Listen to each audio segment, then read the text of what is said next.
આ મોક્ષ માર્ગ પ્રકાશક પંડિત ટોડરમલ એ હજારો શાસ્ત્રની સંધિનો ખાતાવહી કરીને જેમ ખાતાવહી કરે ને માણસ એમ બધો મેળ કર્યો છે.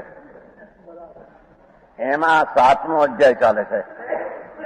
7મા અધ્યાયમાં જૈનમાં જન્મ લેવા છતાં નિશ્ચય અને વ્યવહારના કથનો શાસ્ત્રમાં આવે એનો મેળ કરે નહીં, અને નિશ્ચયની વાત પણ સાચી અને વ્યવહારની પણ સાચી એમ બેમાં ભ્રમણા કરે તો એ પણ સચ માર્ગને પામી શકે નહીં.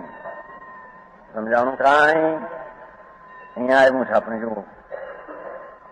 વ્યવહાર આત્માના સ્વભાવનું નિશ્ચયનું ભાન હોવા છતાં વચમાં વ્યવહાર આવ્યા વિના રહેતો નથી. સમજાણું કાંઈ? મોક્ષ માર્ગના વચમાં આવે છે. વચમાં સમજते ને? बीच में આત્મા એક સેકન્ડના અસંગ ભાગમાં પૂર્ણ આનંદ અને શુદ્ધ સ્વભાવનો ભંડાર છે.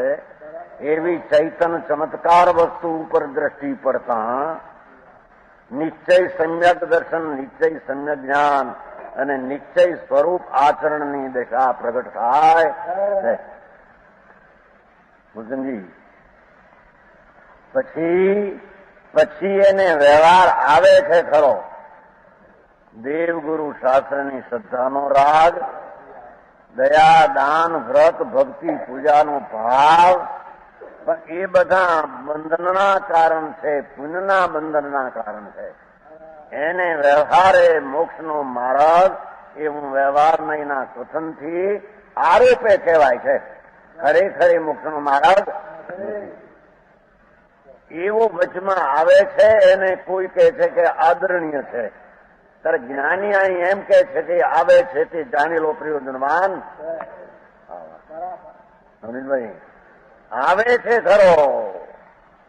મોટા ગણધર જેવાને 4 જ્ઞાન ને 14 પૂર્વના ભણતર અને ખાય સમકી જેટલી છદમસ્ત ને ઊંચી લબ્ધિની રુદ્ધિ જેટલી હોય એ બધી ગંધર ને લબ્ધિ ને રુદ્ધિ બધી હોય. એવા ગંધર ને પણ આત્માનો નિર્વિકલ્પ વિતરાગ સ્વભાવ અનુભવમાં આવ્યો. એકલો હું પરમાત્મા જ્ઞાનનો એકલો પિંડ પુંજ છું એવું અંતર અનુભવ સમ્યક થયો. વસ્તુની સ્વરૂપમાં સ્થિરતા પણ ઘણી જામી.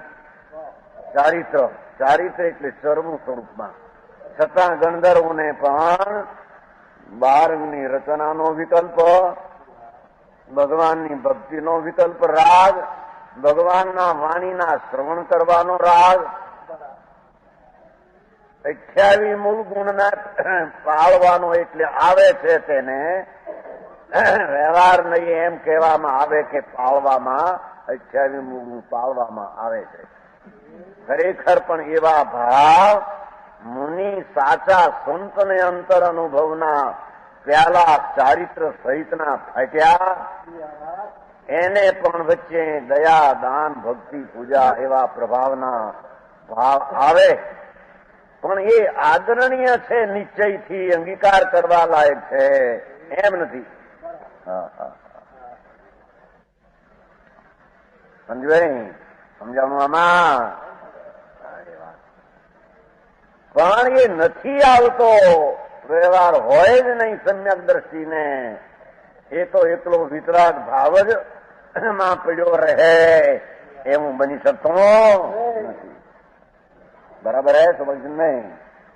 ઓ વાત અહીંયા નિશ્ચય વ્યવહારની સંધિની વાત કરી રહ્યા કે એકલા અજ્ઞાનીઓ નિત્યાભાસને નિશ્ચય માને.